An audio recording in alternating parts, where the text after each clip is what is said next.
বন্ধুরা, স্বাগত জানাই আজকের ভিডিওতে। আপনারা কি জানেন অতিরিক্ত চিনি আমাদের শরীরে কতটা ক্ষতিকর?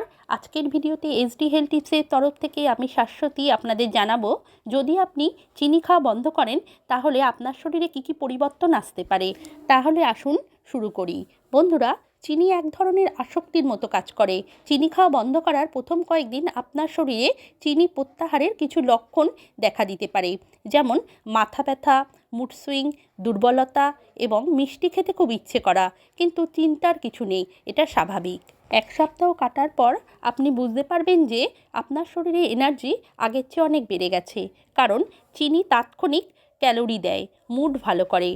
কিন্তু লক্ষ্য করবেন, চিনি দেওয়া খাবার খাওয়ার 3 থেকে 4 ঘন্টা পর এনার্জি কমে যায়, দুর্বল লাগে, মনোযোগ কমতে থাকে। তখন আবার কিছু খেতে ইচ্ছে করে, রক্তে শর্করার মাত্রা ওঠানামা করে। চিনি ছাড়ার পরে এই সমস্যা অনেক কমে যায়। শরীরের ক্লান্তিভাব আগের তুলনায় অনেক কম বোধ করবেন।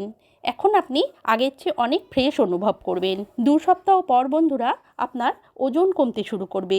অতিরিক্ত চিনি ফ্যাট হিসেবে শরীরে জমে যায়। চিনি খাওয়া বন্ধ করলেই শরীরে ক্যালোরি কম ঢুকবে, ফলে ওজন দ্রুত কমবে। 1 মাস পর আপনি লক্ষ্য করবেন যে আপনার ত্বক আগের চেয়ে অনেক বেশি উজ্জ্বল দেখাচ্ছে। চিনি শরীরে ইনফ্লামেশন বাড়ায়, যা ব্রণ ও অন্যান্য ত্বকের সমস্যার কারণ হতে পারে। যখন আপনি চিনি কমাবেন, তখন ত্বকের উজ্জ্বলতা স্বাভাবিকভাবেই ফিরে আসবে।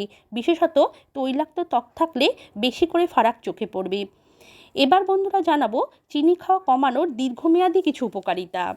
লম্বা সময় ধরে চিনি কমানোর ফলে আপনি পাবেন সুস্থ হার্ট।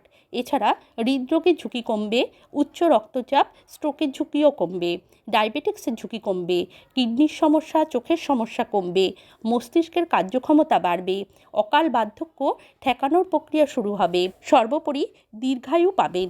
এই অভ্যাস আপনাকে দীর্ঘমেয়াদে সুস্থ সবল রাখতে সাহায্য করবে। তাহলে বন্ধুরা, চিনি ছাড়ার এই চ্যালেঞ্জ আপনি গ্রহণ করছেন তো? কমেন্টে জানান। সবাই সুস্থ থাকবেন। নমস্কার।